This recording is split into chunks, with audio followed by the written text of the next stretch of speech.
cold Christmas Eve in 1945, the Sodder family, living in Fayetteville, West Virginia, prepared for a festive night. The house was filled with laughter and the joy of the holiday season. George and Jenny Sodder, along with 9 of their 10 children, settled in for the evening. But what started as a peaceful night quickly turned into a nightmare that has haunted the family and the town for decades. In the early hours of Christmas morning, a fire broke out in the Sodder home. George and Jenny managed to escape along with 4 of their children, but 5 of the Sodder children were trapped inside, or so it seemed.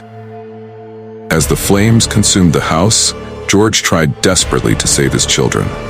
He broke windows, calling out their names, but there was no response. Desperation mounted as he tried to reach them, first by climbing the walls, then by attempting to use a ladder that strangely had vanished from its usual spot.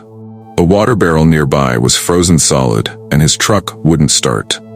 In the chaos, the fire department was slow to respond, arriving hours too late. By the time the fire was extinguished, the house was reduced to ashes. But the strangest part was yet to come. When the ruins of the house cooled, authorities began searching for the remains of the 5 missing children. But despite the fire's intensity, no bones were found. The coroner quickly ruled that the children had perished in the fire. But George and Jenny weren't convinced. How could an entire family of children vanish without a trace? As the days passed, strange clues began to surface. A telephone repairman discovered that the Sodders' phone line had been cut, not burned. Jenny also noticed that despite the fire's heat, household appliances in the basement were still intact, suggesting the fire wasn't hot enough to completely incinerate human bones. There were also strange sightings. A woman claimed she saw the missing children in a car that sped away from the house that night. Another woman said she saw the children at a hotel nearby. And then there were the phone calls. A mysterious woman asking for someone who didn't live in the house, followed by eerie silence. The Sodders believed their children had been kidnapped.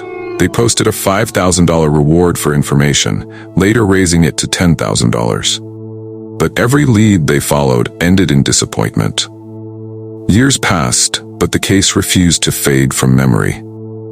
In 1968, Jenny Sodder received a letter with a photograph.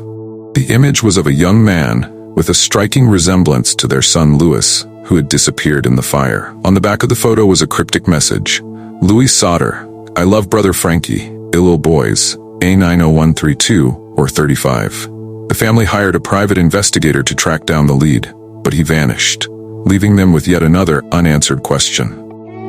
George Sodder passed away in 1969, never knowing what happened to his children. Jenny wore black every day until her death in 1989, still holding out hope for answers.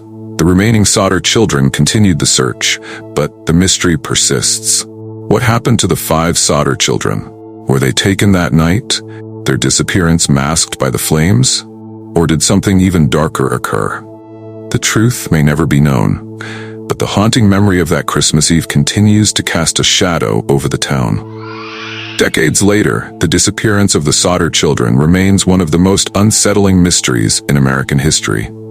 The fire that consumed their home may have destroyed the evidence, but the questions still burn brightly. Was it an accident or something far more sinister? Whatever the answer, one thing is clear. The fate of the Sodder children has never been fully uncovered, and their story continues to send shivers down the spine of anyone who dares to revisit that fateful night. Thank you for watching. If you enjoyed this video and want to dive deeper into more real-life mysteries, don't forget to hit the like button, share with others, and subscribe to the channel. Your support helps us continue exploring the world's darkest and most mysterious events. Let us know in the comments if you have any stories you'd like us to cover next.